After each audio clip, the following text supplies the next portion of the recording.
Salam Bapak Ibu Saudara yang kasih Tuhan, bersama saya Pendeta Anton Santoso. Pada sore hari ini, menjelang malam, saya akan membawakan renungan singkat kepada Bapak Ibu Saudara yang kasih Tuhan dengan tema Jangan Salah Memilih Pasangan Hidup.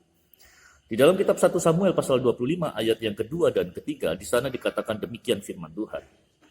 Ketika itu ada seorang laki-laki di Maon yang mempunyai perusahaan di Karmel. Orang itu sangat kaya, ia mempunyai 3.000 ekor domba dan 1.000 ekor kambing. Ia ada di Karmel pada pengguntingan bulu domba-dombanya. Nama orang itu Nabal dan nama istrinya Abigail. Perempuan itu bijak dan cantik, tetapi laki-laki itu kasar dan jahat kelakuannya. Ia seorang keturunan Kaleb.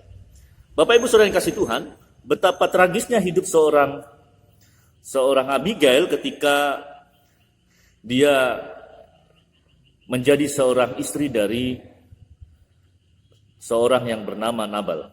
Kalau kita perhatikan bersama, Abigail seorang yang bijak dan cantik, tetapi berbanding terbalik dengan pasangan hidupnya. Di zaman dahulu bahwa orang menikah lebih banyak peran orang tua dibandingkan diberikan hak memilih bagi wanita atau pihak laki-laki. Dominan orang tua lebih banyak mengambil kesempatan untuk memberikan pasangan untuk anak-anaknya. Tetapi dalam hal ini begitu tragis cerita ini, bagaimana seorang yang bijak dan cantik mendapatkan seorang laki-laki yang kasar dan jahat. Tetapi saudara yang kasih Tuhan, kalau kita perhatikan bersama, akhirnya Abigail dibebaskan Tuhan dari seorang yang bernama Nabal. Cerita ini bagaimana berkesan, Tuhan mengalihkan Abigail yang cantik dan bijaksana itu, akhirnya menjadi seorang istri dari Daud, saudara. Mengapa demikian, saudara? Alkitab tidak menulis apakah Abigail berdoa supaya suaminya mati dan sebagainya. Alkitab tidak menulis.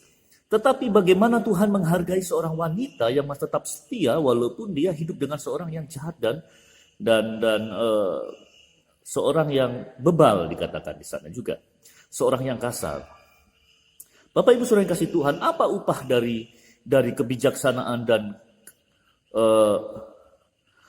kehidupan seorang Abigail yang begitu luar biasa sehingga Tuhan menghargai dia menjadi seorang istri seorang raja? Saudara, dimulai dari bagaimana ketika Abigail mengambil keputusan untuk mengamankan seisi rumahnya dari pembunuhan yang direncanakan oleh Daud.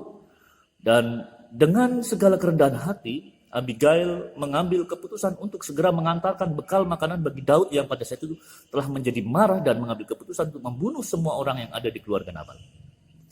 Dan akhirnya saudara, dengan kecerdikan dan ketulusan hatinya, akhirnya Abigail dihargai oleh Tuhan karena memperhatikan kehidupan orang lain, maka Abigail menjadi seorang istri raja. Pesan yang perlu saya sampaikan pada sore hari ini, mungkin kita boleh merasa bahwa kita salah mendapatkan pasangan hidup, tetapi jika kita menyerahkan segala sesuatunya ke dalam tangan Tuhan, itu semua menjadi baik.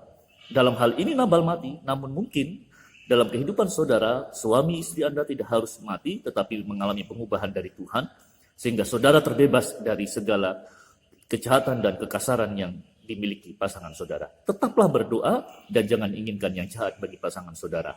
Tuhan memberkati. Shalom.